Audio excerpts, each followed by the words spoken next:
8 अगस्त 1942 को मुंबई में all India Congress committee के लीडरान इकट्ठे होते हैं और एक मीटिंग में ये ऐलान करते हैं कि अब वो हिंदुस्तान की आज़ादी के लिए भरपूर जदोजहद करेंगे और इसके लिए अगर उनको किसी भी हद तक जाना पड़ा तो वो जाएंगे। और वो एक ओपनली डिक्लेयर ऐलान करते हैं कि अब हमें हर सूरत में बरतानिया से आज़ादी चाहिए। इसके लिए महात्मा गांधी जलसे से एक तकरीर करते हैं, एक उनकी स्पीच होती है और करोड़ों की आवाम के सामने वो ऐलान करते हैं कि अब हर हालत में, अब हर सूरत में हमें आज़ादी चाहिए, अंग्रेज़ों से आज़ादी चाहिए। और इसके लिए उन्होंने एक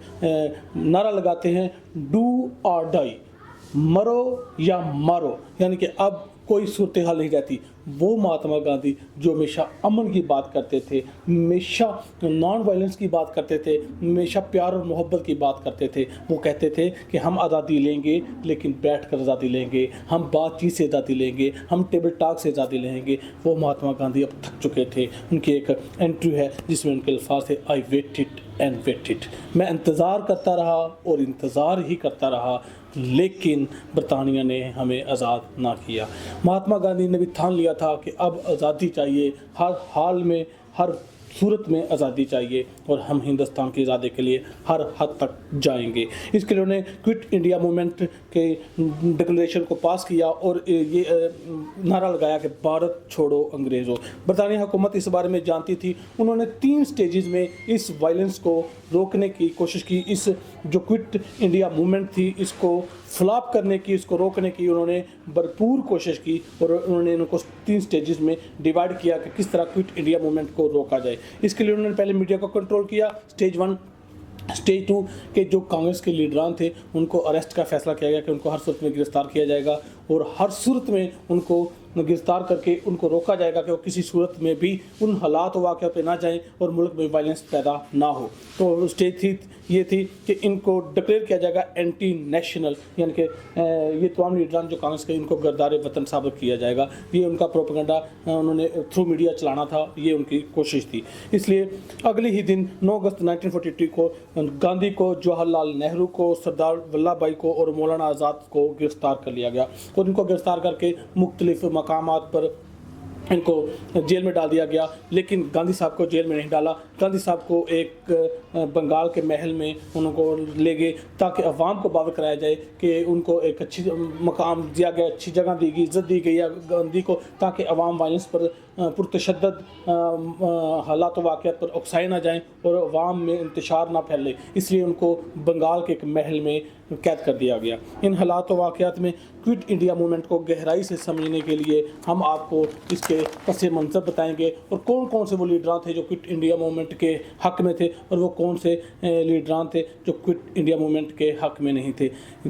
मैं हूँ तुकीर खालिद और आप देख रहे हैं तुकीर सच बताएगा, और तुकीर सच बताएगी कि वीडियो में हम आज आपको यही सब बताएंगे। जी, 2 साल कबल बरतानिया ने कांग्रेस को एक ऑफ़र दी, यानी कि जिसको अगस्त ऑफ़र कहा जाता है, जिसमें कहा कि अब बरतानी गवर्नमेंट जो हुकूमत कर रही है हिंदुस्तान पर, इसमें हम कांग्रेस के लीडरान को भी नुमाइंदगी देंगे, यानी कि अब कांग्रेस के लोग भी हुकूमत करें और वो भी इस अंग्रेज़ों की हुकूमत में वो भी कोई ओहदे हासिल करें और वो भी मिलजुल कर हम हुकूमत करेंगे, जिसको कांग्रेस ने रिजेक्ट कर दिया। कांग्रेस कहा कि हमें हर सूरत में मुकम्मल आज़ादी चाहिए। उन्होंने ये ऑफ़र उनकी रिजेक्ट कर दी। इसके बाद मार्च 1942 को क्रिप्स मिशन आया। क्रिप्स मिशन के थ्रू इन्होंने ऑफ़र दी। क्रिप्स मिशन ये था कि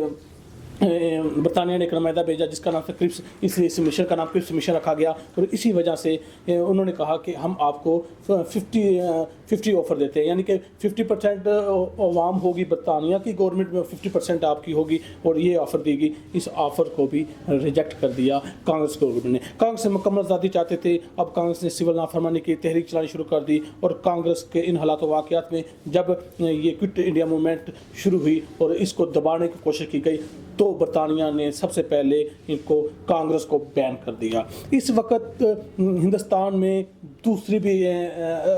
तंजीमें बन चुकी थी जिसमें मुस्लिम लीग थी और एक थी हिंदू महासभा। ये 2 तंजीमों ने क्विट इंडिया मूवमेंट की हमायत नहीं की, उसकी हमायत में नहीं थे, उसके साथ नहीं थे, इसलिए मुस्लिम लीग को भी बैन ना किया गया और हिंदू महासभा को भी बैन ना किया गया, क्योंकि इन्होंने क्विट इंडिया मूवमेंट की सपोर्ट नहीं की थी। अब जो गांधी साहब ने स्पीच की थी, इसके अल्फाज, इसकी तकरीर, इसके हूबहू वर्ड्स किसी अखबार में नहीं छापे गए, और ये बात अब किस तरह लोगों तक पहुंचाई जाए, ये भी एक कांग्रेस के लिए परेशानी थी कि एक बड़े लीडर हिंदुस्तान के, कांग्रेस के बड़े लीडर गांधी के अल्फाज घर घर तक,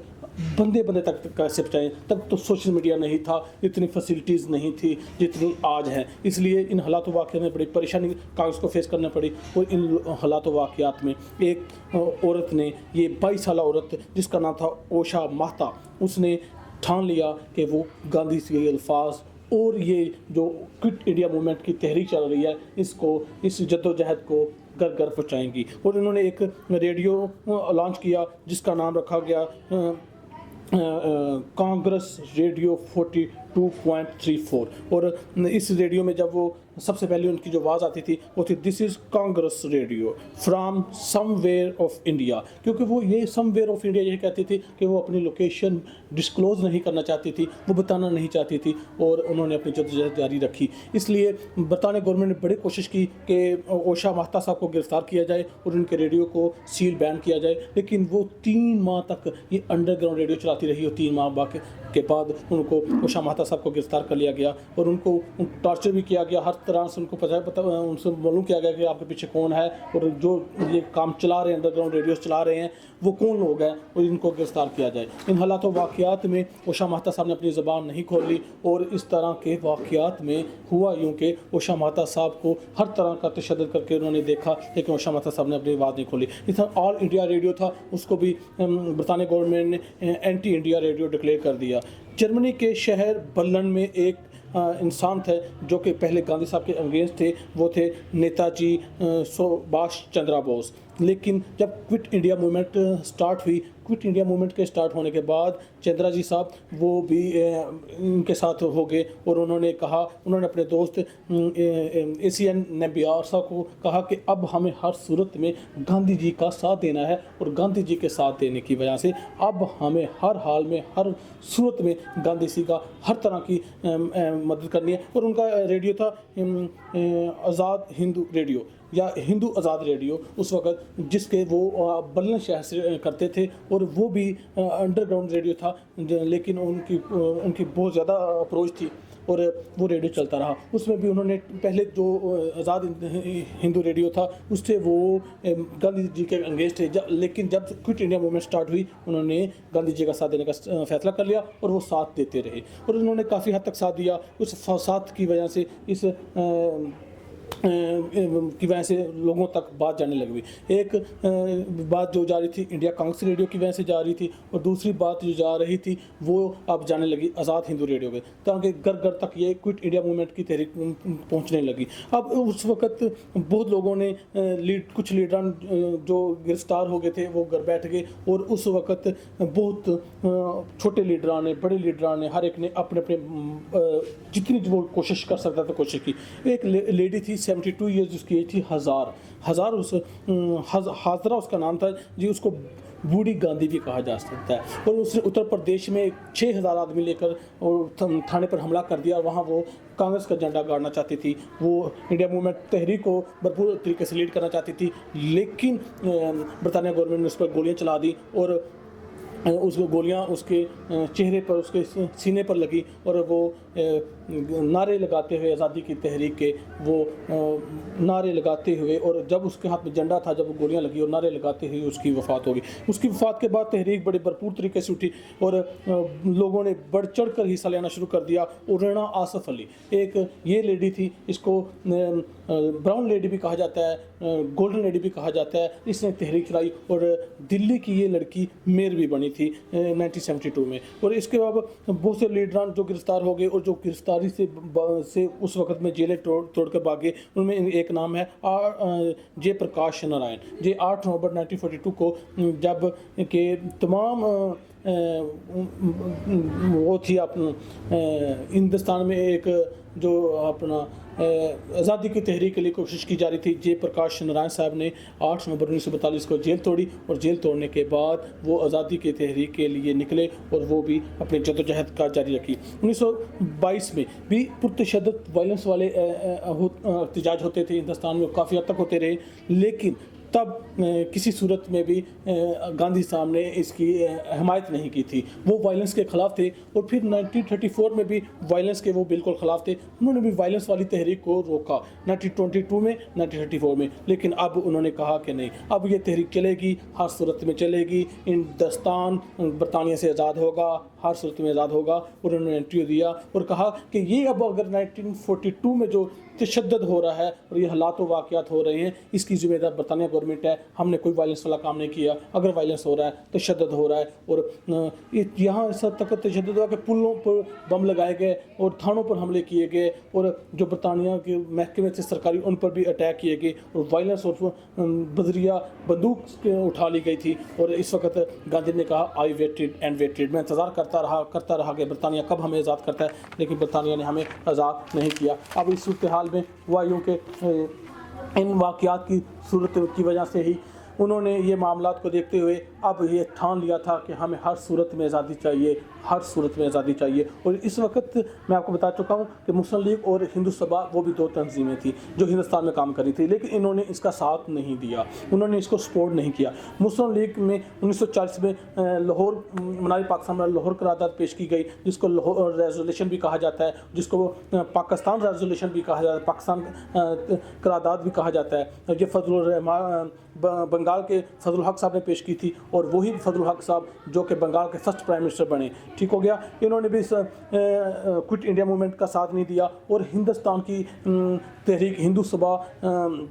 مہا سبھا، اس کے جو بانی تھے وہ سواسکر صاحب، مسٹر سواسکر صاحب، یہ بھی اگینسٹ تھے کوئٹ انڈیا موومنٹ کے، وائلنس کے خلاف تھے، انہوں نے اس کا ساتھ نہیں دیا۔ اور یہ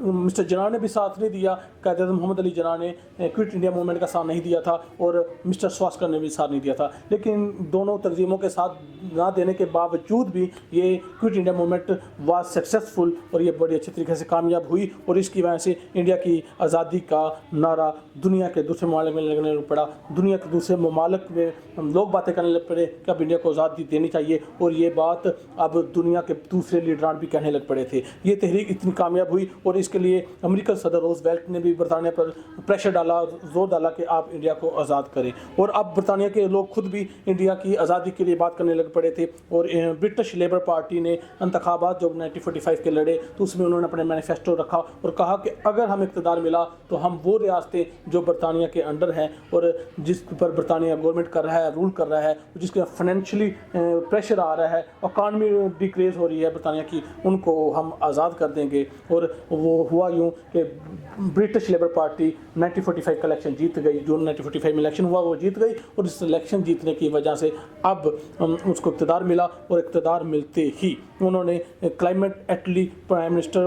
بنے برطانیہ کے، اور انہوں نے اوپنلی ڈکلیئر کر دیا کہ اب ہم ہندوستان کو آزاد کر دیں گے۔ ہندوستان کی آزادی کا نعرہ لگا دیا گیا تھا۔ اب 1945 میں ہندوستان کی آزادی کے لیے انہوں نے Indian independence act 1945 British parliament نے پاس کر لیا۔ اب یہ کنفرم تھا کہ ہندوستان آزاد ہو جائے گا، اور انڈین انڈیپینڈنس ایکٹ 1945 کے پاس ہونے کے بعد ہندوستان میں جو کہ لیڈران کانگریس کے گاندھی جی تھے اور مولانا آزاد صاحب تھے، جواہر لال نہرو صاحب تھے، ان کو آزاد کر دیا گیا۔ اب ان کو آزاد کر دیا گیا کہ وہ جائیں، اور انڈین انڈیپینڈنس ایکٹ 1945 پاس ہو چکا ہے، اب ہم اس کو ہندوستان کو آزاد کر دیں گے۔ اور ہندوستان کی آزادی کی بات مکمل ہو چکی تھی، ایکٹ پارلیمنٹ میں پیش کیا جا چکا تھا، پارلیمنٹ سے پاس ہو چکا تھا، اب اس پر عمل درآمد ہونا تھا۔ لیکن اب جو رکاوٹ آ رہی تھی وہ رکاوٹ یہ تھی کہ اب پارٹیشن کی، قائد اعظم محمد علی جناح ہندوستان سے پارٹیشن چاہتے تھے، وہ یہ نہیں چاہتے تھے کہ ہم برطانیہ سے آزاد ہو جائیں۔ قائد اعظم محمد علی جناح نے کہا کہ اگر ہم برطانیہ سے آزاد ہو گئے تو ہم پر ہندو، کیونکہ ان کی اکثریت زیادہ ہے، وہ ہم پر غالب آ جائیں گے اور ہمیں مغلوب بنا لیں گے، اور ان کی اکثریت ہے جس کی وجہ سے اب آپ ہمیں چھوڑ کے چلے جائیں گے، انگریز چلے جائیں گے تو ہم پر ہندو مسلط ہو جائیں گے، ہندو ہم پر حکومت کریں گے۔ اس لیے انہوں نے کہا کہ ہمیں آپ آزاد کریں، ہمیں ہر حالت میں آپ آزاد کریں، اور اس کے لیے ہمیں پارٹیشن چاہیے۔ اب یہ آزادی کنفرم ہو چکی تھی، اب جو مسئلہ تھا وہ پارٹیشن کا تھا، اور جو پارٹیشن کا مسئلے کے لیے ہم اس پر مکمل ویڈیو اگلے ویلاگ میں ہم آپ کو نیکسٹ آنے والے کسی ویلاگ میں بتائیں گے کہ ہندوستان کی آزادی کی بات جب کنفرم ہوگی تو پھر پارٹیشن پر کیا کیا مسائل پیدا ہوئے، اور پارٹیشن کیوں ضروری تھی، یا پارٹیشن کے بغیر بھی رہا جا سکتا تھا، قائد اعظم محمد علی جناح نے کیوں ٹھان لیا تھا کہ وہ ہندوستان سے علیحدہ ہی رہیں گے، اور مولانا آزاد کیوں خلاف تھے پارٹیشن کے، اور گاندھی نے کیا کیا آفرز دی، حتیٰ کہ گاندھی جی نے قائد اعظم محمد علی جناح کو یہ تک آفر دی تھی کہ آپ پرائم منسٹر ہندوستان کے بن جائیں لیکن پارٹیشن نہ مانگے۔ یہ تمام باتیں ہم آپ کو نیکسٹ ویڈیو میں پارٹیشن کی بتائیں گے۔ اللہ حافظ۔